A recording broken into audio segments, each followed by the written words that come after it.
Hello students, welcome to my YouTube channel. This is Vishali. आज हम class 10 NCERT का chapter 1 real numbers की exercise 1.1 के रिमेनिंग क्वेश्चन स्टार्ट करेंगे। ठीक है, क्वेश्चन नंबर 1 एंड 2 हमने लास्ट लेक्चर में कंप्लीट कर लिया था। अब हम स्टार्ट करेंगे क्वेश्चन नंबर 3 से। ठीक है, तो क्वेश्चन नंबर 3 है हमारा, find the LCM and SCF of the following integers by applying the prime factorization method। क्या कहा है क्वेश्चन में कि हमें LCM एंड SCF निकालना है जो हमें क्वेश्चंस में इंटीजर्स दिए होंगे। इस क्वेश्चन के हमारे 3 पार्ट्स हैं, एक एक करके देखेंगे। प्राइम फैक्टराइजेशन के मेथड से हमें क्या निकालना है, LCM एंड SCF निकालना है। ठीक है, अब जैसे फर्स्ट पार्ट है हमारा 12, 15 एंड 21। देखो यहाँ पे अगेन क्या है, 3 टर्म्स हैं। इस तरह के क्वेश्चंस हमने एग्जाम्पल में भी किए थे कि जहां पे हमें 3 टर्म्स दी होती थी और हम क्या निकालते थे, उन 3 टर्म्स का हम एलसीएम निकालते थे एंड एचसीएफ निकालते थे। क्लियर? तो कैसे करेंगे, जैसे फर्स्ट पार्ट हमें क्या गिवन है, 12, 15 एंड 21। इन तीनों के क्या निकाल लो, प्राइम फैक्टर्स निकाल लो पहले। 12 का, 15 का एंड 21 का। क्लियर? अब देखो 12 सबसे पहले 2 के टेबल से जाएगा, 2 6 का, 2 3 का एंड 3 1 का। क्लियर? 15 किस टेबल से जाएगा, 3 के टेबल से, 3 5 का एंड 5 1 का। 21 किस टेबल से जाएगा, 3 के टेबल से, 3 7 का एंड 7 1 का। क्लियर? तो यहां से मैं लिख सकती हूं कि मेरे 12 के फैक्टर्स क्या आए हैं, 2 मल्टीपल में 2 मल्टीपल में 3। 15 के क्या आए हैं, 3 मल्टीपल में 5। 21 के क्या आए हैं, 3 मल्टीपल में 7। क्लियर? अब देखो इन दोनों में तो कुछ भी कॉमन नहीं है, पर यहां पर 2 2 कॉमन है, तो 2 को हम 1 टाइम लिखेंगे। कितने टाइम्स कॉमन है, 2 टाइम्स, तो पावर कितनी आ जाएगी, 2 मल्टीपल में 3। ठीक है, तो यहां से मैंने 12, 15 एंड 21 के क्या निकालनी है, प्राइम फैक्टर्स निकालनी है। क्लियर? अब निकालो एलसीएम एंड एचसीएफ। तो सबसे पहले हम एचसीएफ निकाल लेते हैं। एचसीएफ किस किस का निकालना है, 12 का, 15 का एंड 21 का। ठीक है, अब देखो क्या हम चेक करते हैं एचसीएफ निकालने के लिए, कॉमन देखो क्या आ रहा है, यहां पर 3 3 एंड 3 कॉमन आ रहा है। पावर सब में कितनी है, 1। सब में कितनी पावर है, 1 1 1, तो मतलब इसकी पावर कितनी आ जाएगी, 1 ही आ जाएगी। तो 3 की पावर 1 कितनी होती है, 3। क्लियर? ये था हमारा एचसीएफ। अब निकालते हैं एलसीएम। एलसीएम देखो कैसे निकालेंगे, किसका निकालना है एलसीएम, 12, 15 एंड 21 का। ठीक है, अब देखो 2 कहीं पे कॉमन ही है, 2 का स्क्वायर एक ही है, तो 2 स्क्वायर लिख लो मल्टीपल में। 3 3 3 हाईएस्ट पावर कितनी है, 1 ही है, तो 3 की पावर कितनी हो जाएगी, 1 मल्टीपल। पहला तो खत्म हो गया 2 3, सेकेंड में क्या है 5 और थर्ड में क्या है 7। जो बच जाता है फिर उसको लिख देना होता है। क्लियर? तो ये कितना होगा, 2 का स्क्वायर होता है 4 मल्टीपल 3 की पावर होती है 1 3 मल्टीपल 5 मल्टीपल 7। तो यहां से मेरे पास एलसीएम सबको मल्टीपल करके कितनी वैल्यू आ जाएगी, 420। क्लियर? इस क्वेश्चन में हमें यही निकालना था, हमें एलसीएम फाइंड करना था एंड एचसीएफ फाइंड करना था। तो एचसीएफ आ गया हमारा 3 एंड एलसीएम कितना आ गया, 420। क्लियर? अब इस क्वेश्चन का कर लेते हैं सेकेंड पार्ट। तो सेकेंड पार्ट है हमारा 17, 23 एंड 29। किसके निकालने हैं हमें एलसीएम एंड एचसीएफ, 17 का, 23 एंड 29 का। तो तीनों के पहले क्या निकालेंगे, प्राइम फैक्टर्स निकालेंगे। क्लियर? तो देखो ये रहा 17, 23 एंड 29। देखो 29 जो है वो 29 के टेबल में ही आएगा सिर्फ। ठीक है, 23 का सिर्फ और सिर्फ 23 के टेबल से करता है, एंड 17 भी जो है वो सिर्फ और सिर्फ 17 के टेबल से डिवाइड होता है। ठीक है, तो मतलब मेरे 17 के फैक्टर्स क्या आए, 17 मल्टीपल में 1। 23 के क्या आए, 23 मल्टीपल 1 एंड 29 के क्या आए, 29 मल्टीपल 1। अब देखो मैंने यहाँ पे 1 1 क्यों लिखा, अगर मैं चेक करूँ 17 का क्या होगा 17, 23 का क्या होगा 23, 29 का क्या होगा 29। ये मैं समझाती हूँ कि मैंने 1 1 1 क्यों लगाया। अब देखो मैं एचसीएफ निकालूं किस किस का, 17 का, 23 का एंड 29 का। देखो 17, अगर ये 1 नहीं लगाया होता, 17, 23, 29 में कुछ भी कॉमन नहीं है, कुछ भी नहीं है ना कॉमन। जिसका कुछ भी कॉमन नहीं होता है उसका हाईएस्ट कॉमन फैक्टर क्या होता है? 1। मतलब इस टेबल में भी 1 होगा, इस टेबल में भी 1 होगा, इस टेबल में भी क्या होगा? 1 होगा। इसलिए करके मैंने यहाँ पे मल्टीपल 1 मल्टीपल 1 मल्टीपल 1 लगा लिया है। तो इन तीनों में कुछ भी कॉमन नहीं है, तो इसका एचसीएफ कितना हो जाएगा? 1। हमेशा याद रखना, जिस भी क्वेश्चन में कुछ भी कॉमन नहीं आ रहा होगा उसका एचसीएफ हमेशा क्या होता है? 1 होता है। क्लियर? अब निकाल लेते हैं एलसीएम। एलसीएम किसका निकालना है? 17 का, 23 एंड 29 का। देखो 1 हर जगह कॉमन है, उसको 1 लिख लो। बचा क्या? 17 मल्टीप्लाई 23 मल्टीप्लाई 29, यही बचा ना सिर्फ, इनमें कुछ भी कॉमन नहीं है, तो वो सब वैसे की वैसे टर्म्स लिख देनी है। क्लियर? तो इन सब को जो हम मल्टीपल करेंगे तो इसका आंसर कितना आ जाएगा? 11, 33, 9। कितना आंसर आ जाएगा? 11, 33, 9। तो यहां से था हमारा एचसीएफ एंड एलसीएम। एचसीएफ आ गया 1, एलसीएम आ गया 11,339। क्लियर? तो ये था सेकेंड पार्ट। अब देख लेते हैं इसका क्वेश्चन का थर्ड पार्ट, जो कि इस क्वेश्चन का लास्ट पार्ट है। ओके, तो ये रहा हमारा थर्ड पार्ट। 8, 9 एंड 25, इसके हमें क्या निकालना है? एलसीएम एंड एचसीएफ निकालना है by using prime factorisation method. तो कैसे निकालेंगे? तीनों के पहले क्या निकाल लो? फैक्टर्स निकाल लो। 8 के निकाल लो, 9 के निकाल लो, देन 25 के निकाल लेंगे। 8 किसका होगा? 2 का, 2 4 का 8, 2 2 का 4 एंड 2 1 का 2। 9 के क्या होंगे? 3 3 का एंड 3 1 का। 25 किसका होगा? 5 5 का एंड 5 1 का। ठीक है, ये आ गए हमारे फैक्टर्स। अब चेक करें इसके, लिखे 8 के क्या होंगे? 2 मल्टीपल में 2 मल्टीपल में 2। 9 के क्या हुए? 3 मल्टीपल में 3। 25 का क्या हुआ? 5 मल्टीपल 5। अब देखो यहाँ पे 2 कॉमन है, कितने टाइम्स है? 1 2 3, 3 टाइम्स है तो पावर लगा दो 3। सिमिलरली यहाँ पे 3 कॉमन है, 3 लिख लो, कितने टाइम्स है? 2 टाइम्स, पावर लगा दो 2। सिमिलरली यहाँ पे 5 कॉमन है, कितने टाइम्स है? 2 टाइम्स है, 5 की पावर लगा दो 2। ठीक है, तो ये हमने 8 9 25 के क्या निकाल लिए? प्राइम फैक्टर्स निकाल लिए। ठीक है, अब क्या निकालेंगे? एचसीएफ। एचसीएफ किसका? 8 9 एंड 25 का। क्लियर? अब देखो 8 9 25 में ये 2 का क्यूब है, ये 3 का स्क्वायर है, 5 का स्क्वायर है, कुछ भी कॉमन नहीं है, कुछ नहीं है ना कॉमन, तो मैं इसको ऐसे लिख सकती हूँ मल्टीपल 1 मल्टीपल 1 मल्टीपल 1। अब देखो तीनों में कॉमन क्या आ रहा है? 1। जैसे हमने पिछला क्वेश्चन किया था कि जहां पर कुछ भी कॉमन नहीं आता है वहां पर हम एचसीएफ क्या होता है? हमेशा क्या होता है? 1। क्लियर? अब निकाल लेते हैं एलसीएम। एलसीएम किसका निकालना है? 8 9 एंड 25। ठीक है, 8 9 1 तो कॉमन ही है, वो लिख लो। बचा क्या? पहले में 2 का क्यूब है, फिर क्या है? 3 का स्क्वायर, और फिर क्या है? 5 का स्क्वायर। ठीक है, 1 को वैसे ही रहने दो। 2 का क्यूब कितना होता है? 8, 3 का स्क्वायर होता है 9, 5 का स्क्वायर होता है 25। ठीक है, इन सबको जब मल्टीपल करेंगे तो वो हमारी वैल्यू कितनी आ जाएगी? 1800। ये हो गया हमारा आंसर। सबको मल्टीपल करके कितनी वैल्यू आ जाएगी? 1800। अब आप मेरे से पूछोगे 2 का क्यूब 8 कैसे लिखा, 3 का स्क्वायर 9 कैसे लिखा? तो सबसे पहले मैं आपको यहाँ पे ना कुछ स्क्वायर्स बता देती हूँ।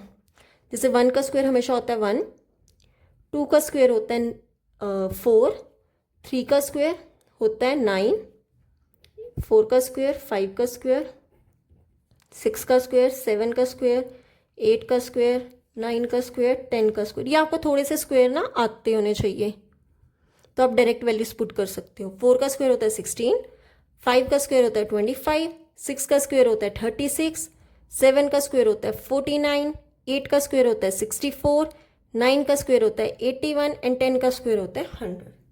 क्लियर? तो यहाँ पर होता है हमारा क्वेश्चन नंबर 3 कंप्लीट।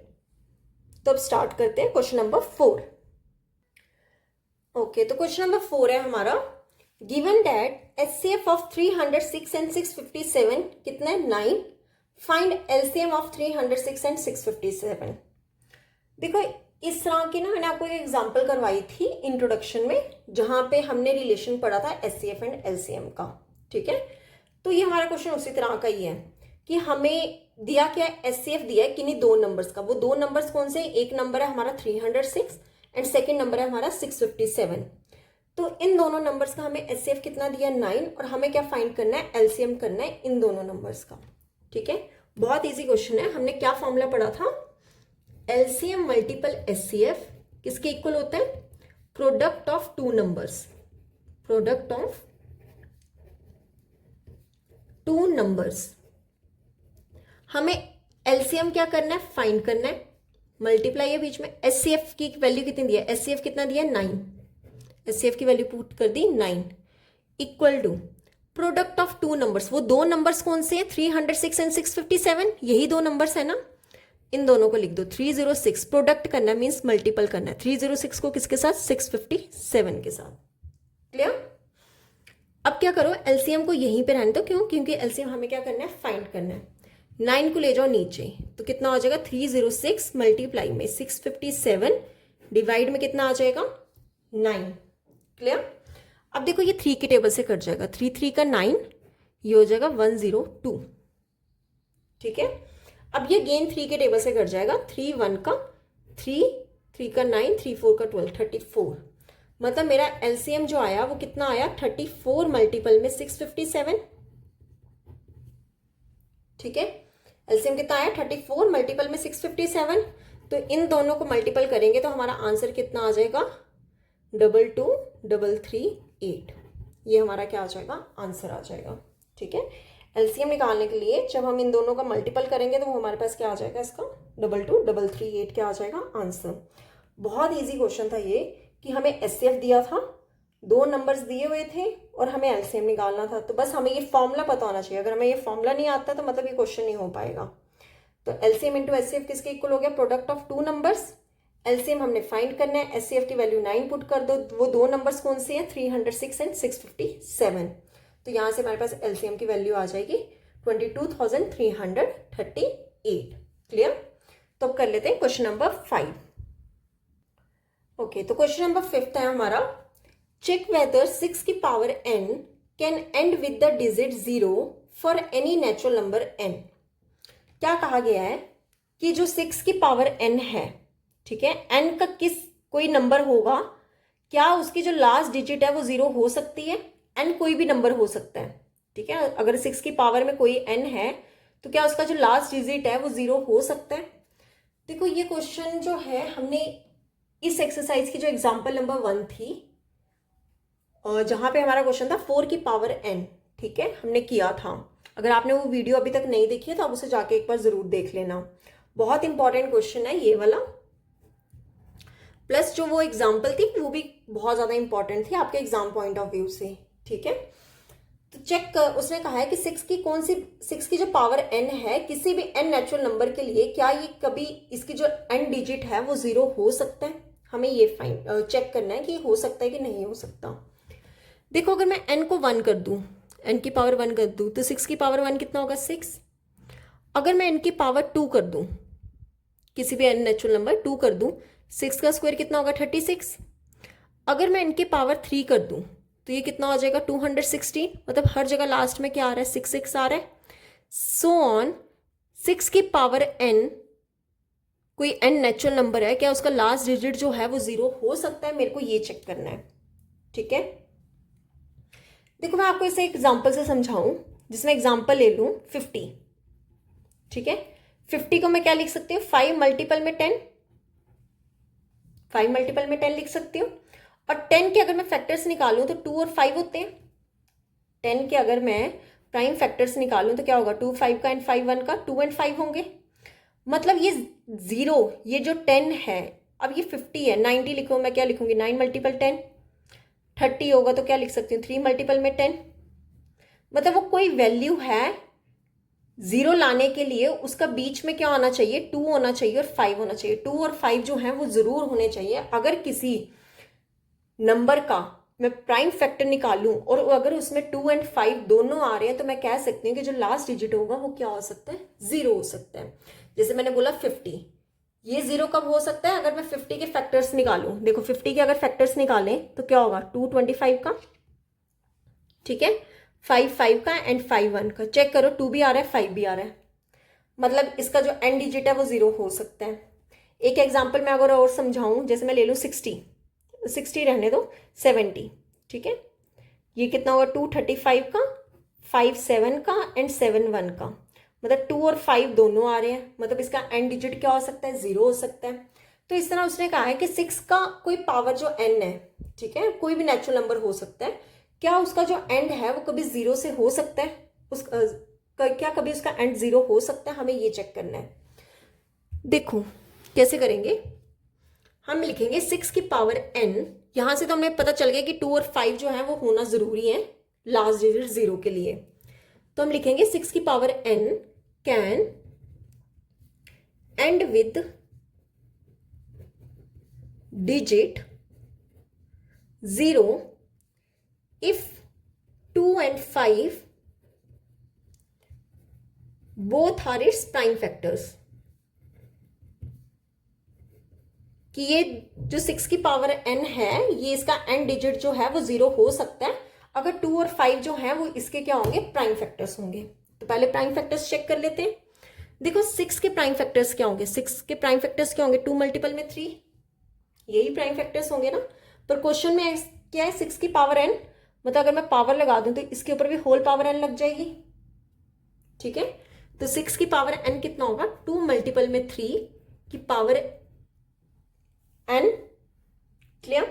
अब मैं चेक करूं कि क्या मेरे 2 एंड 5 आ रहे हैं। देखो मेरा 2 तो आ रहा है पर 5 नहीं आ रहा, मेरा 5 की जगह क्या आ रहा है, 3 आ रहा है। 2 और 3 का मल्टीपल करके कभी भी 10 तो नहीं बन सकता, 0 नहीं आ सकता, ठीक है।